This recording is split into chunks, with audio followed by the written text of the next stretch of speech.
Hi, these are our video notes for Beneath the Surface Day 8, so thanks for checking in.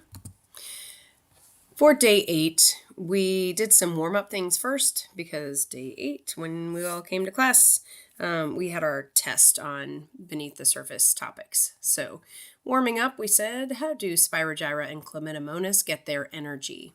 Well, those two items, those two protists get their energy from sunlight. So they make glucose, which is their own personal little sugar to use from the sunlight. So they do that through photosynthesis. What is a healthy pH level of an aquatic ecosystem? 6 to 9. We'd like for our pH levels to be between 6 and 9. What would be one way to increase the pH or make it more basic of an aquatic ecosystem? Well, if we remember that fish breathing out, they breathe out carbon dioxide, that makes the water more acidic, And so if we add more plants, the plants are going to use that carbon dioxide up and leave oxygen. So we're going to add plants because the plants take away the carbon dioxide. So they take away the acidity. They make it more basic. They make it less acidic. All right, and finally, and I just said this when I talked about number 1, which kingdom do Spirogyra and Chlamydomonas belong to? They are protists. So we call them kingdom protista. All right, then we had a quick thought about which one of those has to go. What are we doing today? We're going to show what we know about ecosystems and water quality indicators. Remember that what that means is we are checking the quality of the water in our ecosystems using specific indicators. What do those specific tests indicate? So the 5 things we're testing are water temperature and clarity, and pH and nitrites and dissolved oxygen. Because each of those 5 numbers or values is indicating whether our system is healthy. Okay, so how are we going to show what we know? By answering specific questions on an assessment. Why are we doing that? So that teachers and administrators can know what we understand now and what we might need to review. Okay, we also in class, we also went through and did our water testing. We tested our own water again today after we finished the assessment that was available in Schoology. We did a Quizlet Live just to practice one last time before the test, and then everybody had 15 minutes to complete the test. It was no notes, and it was, we gave everybody 15 minutes, but most people finished in less than 15 minutes. So this is always just a reminder, when you have a free moment and you have your computer open, you should always check SIS to see if you have anything missing. If it's listed as missing in SIS, that means your teacher believes it is missing.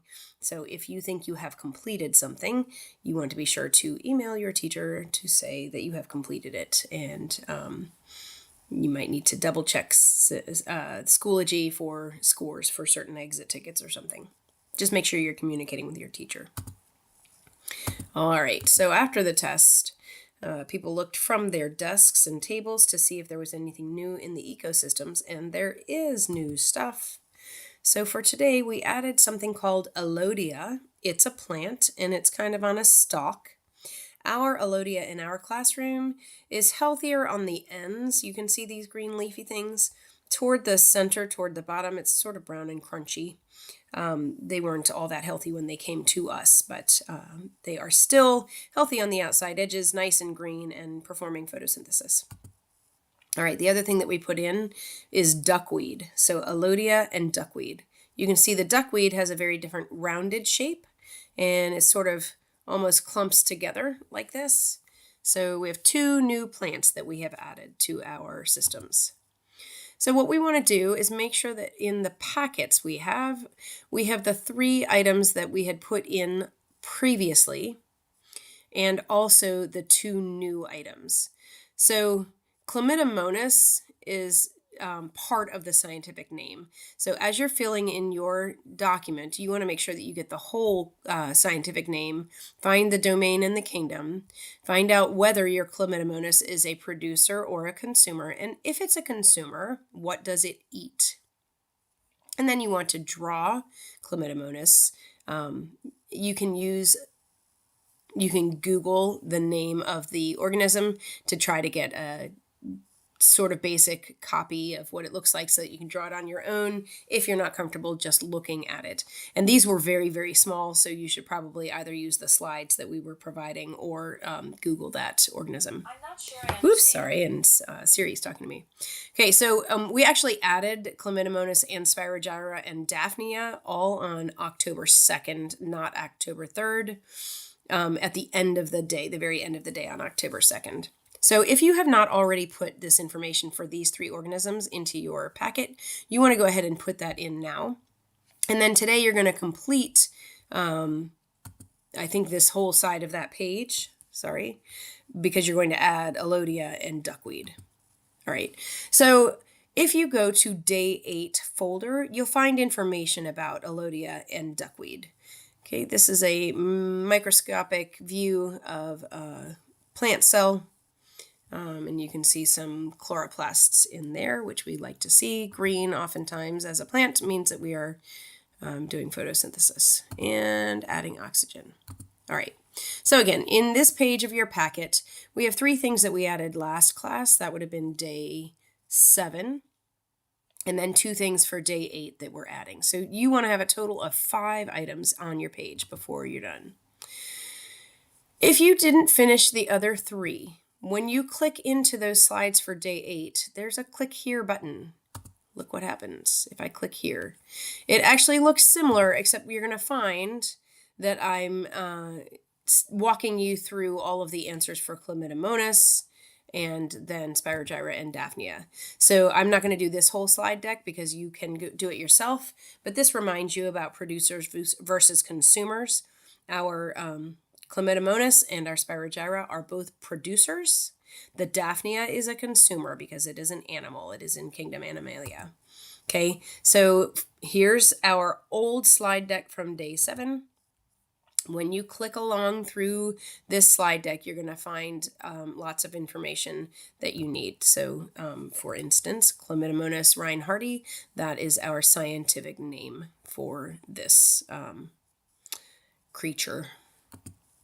Okay, you can find information more about Chlamydomonas. They are protists. They are in the kingdom Protista.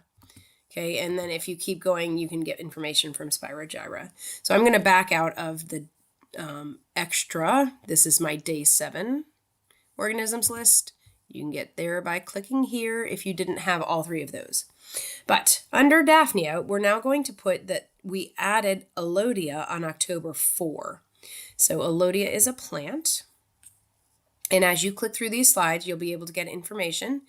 And it's a plant, it's a producer. It is not consuming any prey, so you don't have to put anything there. This is a kind of blown up look, so you can see a little bit more what it looks like.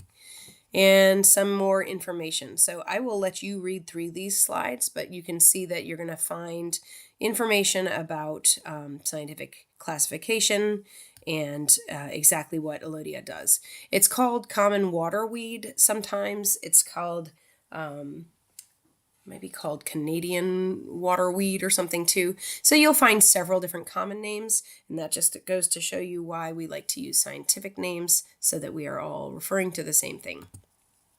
Okay, elodea canadensis is our scientific name, and here's our taxonomy, which talks about the domain and the kingdom. Okay, so lots of information so that you can fill in your packet. This is obviously just a screenshot and not a drawing, but you want to make sure you do some sort of a drawing to show what elodea looks like. Okay, and then same thing for duckweed. You have some slides to click through. I'm going to let you click through them so that you can fill in this information about duckweed. Duckweed is also a producer, so it's not going to have any prey. Okay, so you're clicking through to get all that information. Now, at the very end of your, well, it's probably not the last page, in your packet, but you have on your packet the beginnings of your ecosystem. Right now, you probably have one big rock and some small rocks and water. If you were able to put in the Chlamydomonas and Spirogyra and Daphnia the other day, then you already have those 3 organisms listed. If you weren't able to add those, please add those today. And also add elodea and add duckweed. You are doing this on paper yourself, and so you can do drawings that show reasonably what the shape is, but I realize that it's not necessarily going to be an actual picture on your representation. Okay, when you are labeling, just draw a straight line from the word or name of your organism to your picture of that organism. Okay, and just try to be neat. Don't crisscross your lines. You want it to be very clear to anybody looking at your packet what you have added in. And even though there may be 3 or 4 elodea, just put one example so that you can see what was added. All right, so then people did testing in the class. If you are absent on a testing day, a water testing day, you need to check in with people from your table to fill in the lines that you missed. It needs to be someone from your table because your table is the only table that had those exact measurements during your class period. So you can't just find a friend who also is in science in 7th grade. You have to find someone from your table, maybe next time you're in class, to fill in your data. Okay, so there were different jobs for the day. We either tested on October 5 or October 6, depending on whether you are a blue day or a gray day. And your table mates, again, will have the room temperature for that day and that class period. Okay, these were our jobs. So if you know what letter you are, you know what job you missed that day. Somebody else would have done it for you. Okay, this was our testing day 2. So we filled in all of the actual quantitative information for day 2. And then those last 2 questions, we can now respond to these now that we have data to compare back to. So going from day 2 back to day 1, did any of those factors change? And can we think about, if they did change, why they might have changed?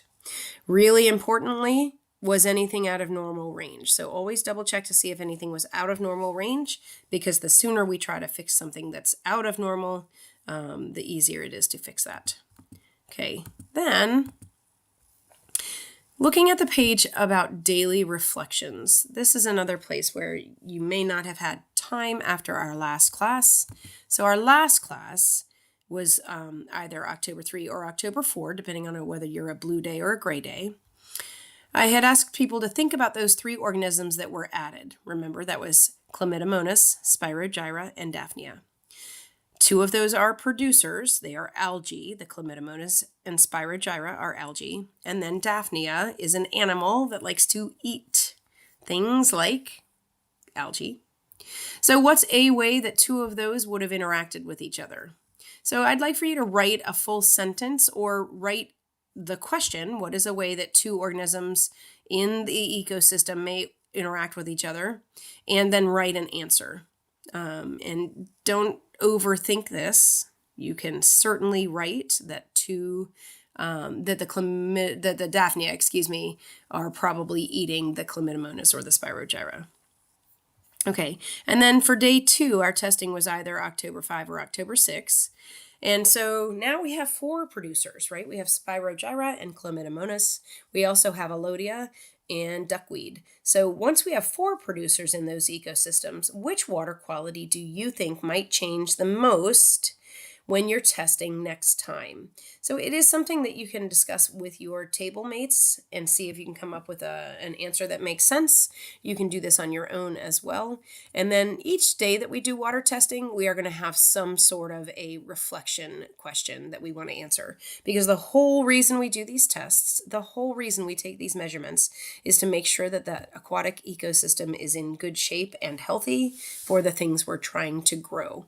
If we see numbers that don't make sense, we want to do what we can to make our ecosystem healthy. That's the whole reason we're taking the measurements. It's so that we can respond if our measurements get out of whack.